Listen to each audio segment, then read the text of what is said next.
for their consideration. If regionalization is recommended, it will be up to each municipality to decide whether or not it will join this regionalized effort. And so that's a pretty comprehensive review of how the task force came into being. But I think you have to agree that we're fortunate in Somerset County to have the courageous and forward-thinking freeholders and municipal managers that we do. As I said, this initiative started back in 2007, and we are way ahead of most of the other studies. Just last week, if you read earlier in this week, Governor Christie proposed some legislation which authorizes the upfront costs of municipal consolidation to be amortized over time. That's a big deal, because one of the big hurdles that we've constantly faced in our analysis is, how are we ever going to fund this? How are we ever going to pay the upfront costs to fund this consolidation initiative? And at the same time, the governor announced the grant initiative to offset a portion of the cost of consolidation. So I said legislative reform might be necessary. Seems like it's on its way, and we're heading in the right direction. But again, we're at the forefront of this, so we're ready to accept some of that relief, or we will be in a not too distant future. I think you all also must agree that the manner in which the feasibility of a county-wide police force has been studied is really remarkable. I'm having a great time going through this, and it's very educational for me. Another note is, you talk about Somerset County being at the forefront. There have been at least 3 occasions where Dr. Celeste, Freeholder Chettarelli, and I have been requested to make presentations like this presentation before other bodies. We went down to the Attorney General's office at the Hughes Justice Complex, and we put what we call our dog and pony show on in front of a dozen other county prosecutors and representatives of the Attorney General's office. We went to Union County, and then Camden County came to Somerset County to essentially say, how are you going about studying this? So it's with a lot of pride that I can tell you that people are asking the representatives of Somerset County to guide them in their study. And I can't take much of the credit for this, despite what Jack says. All of the phases were put in place before I was even sworn into office. So I'm here to proclaim the virtues of the process, and I hope that I've stated that proclamation effectively. And finally, as for my initial concern, once Jack and County Council came into my office, to be completely honest with you, it couldn't have worked out any better. As a new county prosecutor, as I've said, I've had the opportunity to engage in some tremendous dialogue about law enforcement on a countywide basis, just immerse myself in a myriad of operational and financial issues that I would not have otherwise ever even thought about, and quickly meet a significant number of municipal leaders and now some business people from our community, both in Somerset County as well as outside of Somerset County. So how the concept of countywide policing in Somerset County actually shakes out is a matter for the future. But for now, I can assure that those that live in and make their living in Somerset County, I can assure you that the task force is tackling its task with the utmost of effort. That's my little spiel. I will introduce Dr. You want to introduce Dr. Celeste? I'm going to put this right here. And then I'll do the panel. Okay. As I said, this all happened really abruptly for me. Sworn in on October 21st, and by December 9th, we have this rollout at the Freeholder Meeting Room. And I had no idea what I was getting involved with, but I knew that that I can rely on somebody, and that was Dr. Celeste, to kind of guide me through this and get me up to speed.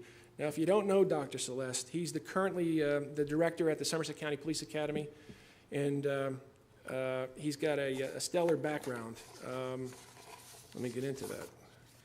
He's had 26 years in law enforcement. He retired as the Deputy Chief of Detectives at the Somerset County Prosecutor's Office. You were in Bridgewater for 11 years. I think before that, You were in Bound Brook. You started in Bound Brook. Before that, he was in Pennsylvania, and he served 15 years as the Academy Director. He holds a master's and a doctorate degree in education. He's a certified expert witness, and I've referred to him as all things law enforcement, and I couldn't think of a better person to have as a vice chairman. So without further ado, I'd like to introduce Dr. Celeste and have him.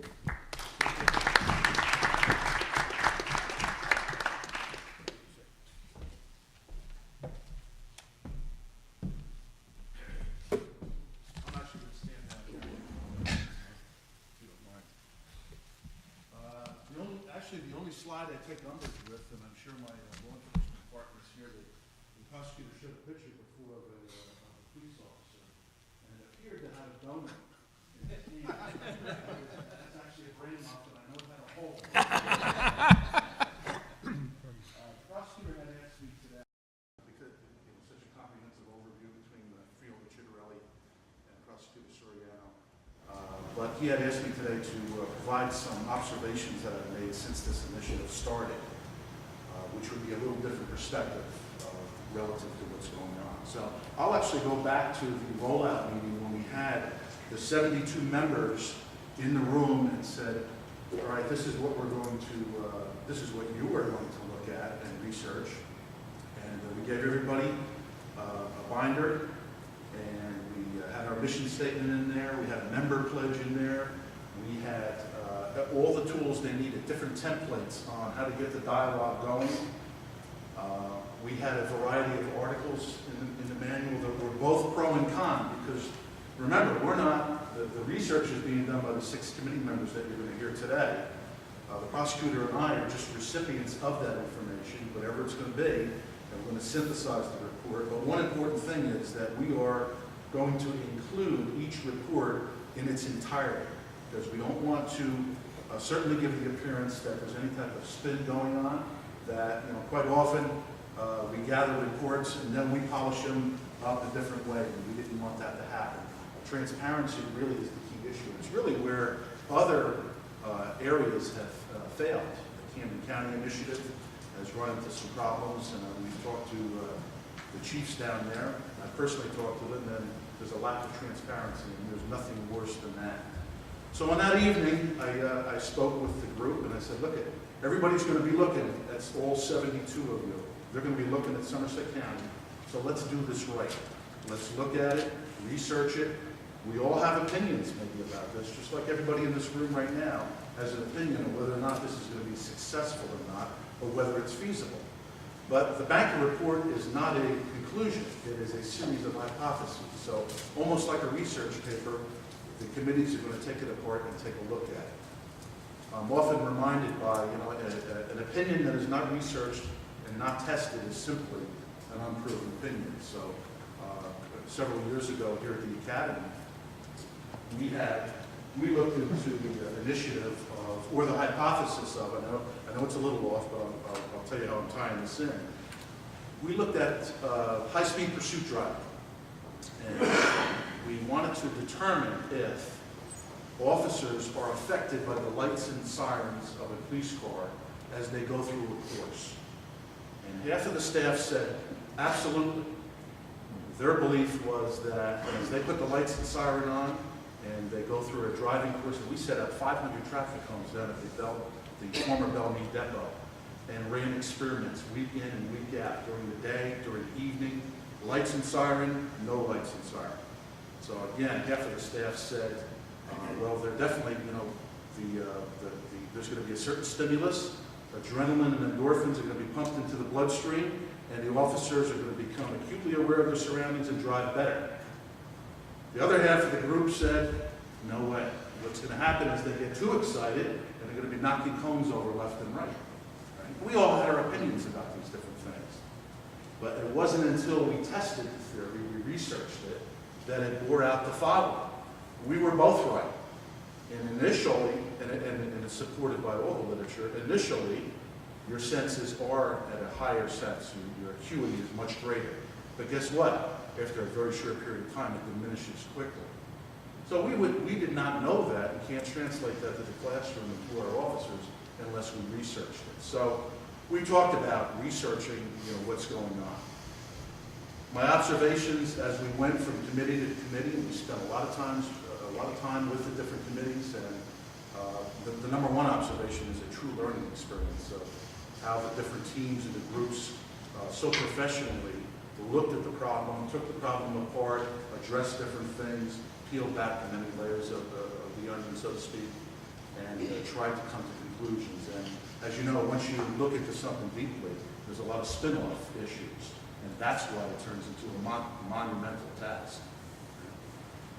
Some of the other observations, remember the prosecutor and I were invited guests there just to see how the different committees were doing. What were they up to? What were the questions they were asking?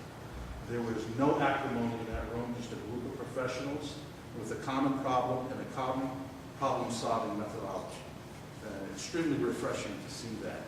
We were actually invited in to, quite often a group would ask the prosecutor, what's your opinion on this? And we're just actually bystanders waiting for the reports, but they wanted to know what we thought about that. That was very refreshing to see. As you listen to these 6 teams, the chair people, and they go through what they've gone through, I just want you to think of a couple of different perspectives. And none of these are written in stone, but I've addressed this in almost every group with certain members. I said, when you look at this issue, if you only look at it through the financial lens, because this is a group of lenses that we have to look through this. If we only look at this through that financial lens, without any concern about anything else, you're probably going to come up that there is a cost savings. But there are other attendant issues to that. You have to look at other things. So you may have to slide another lens in there that talks about efficiency. Is what we're doing efficient? When you take 657 officers down to 500 officers, can services be delivered in an efficient manner? If the number of officers drops down, hypothetically, down to 400, would we be structured in the same manner as departments are structured today? Probably not. Somebody from the organizational background would say, well, wait a minute, there's too much duplicity here. We've got to figure something else out here. We need to look at safety, and that's bifurcated, and it's a two-pronged approach, citizen safety and officer safety. Citizens, are they going to be, if there are less officers in our towns, are they going to be less safe? If we keep on diminishing the size of our forces, or our officers in general. So some other considerations there. One of the other things, quite often I'll get asked that somebody will bring it to my attention that, what, such and such PD located somewhere, they laid off 10 officers. And guess what? The crime rate went down. And they'll say, well, that's the proof in the pudding of this is really not that much of a big deal. But my concern with that is the following. Quite often, we know this as being parents and our wives and our parents and our kids going into different towns. If we perceive an area to be unsafe, what are we not going to do? We're not going to go to that area.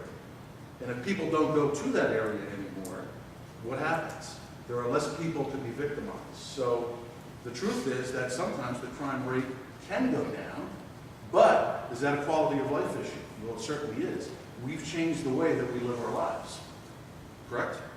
We changed it. We have to figure out different ways. We're not going to shop over there. We're not going to go to that flower shop or that hardware store. We do different things. So it is in that context, in that framework, that we've had different dialogues, and we've asked them, and we've constantly said, remember, you are not validating the banker report. You're not here to put the banker report into place. You're here to see and either accept, reject, or modify. That's the mission. So that's my. Thank you.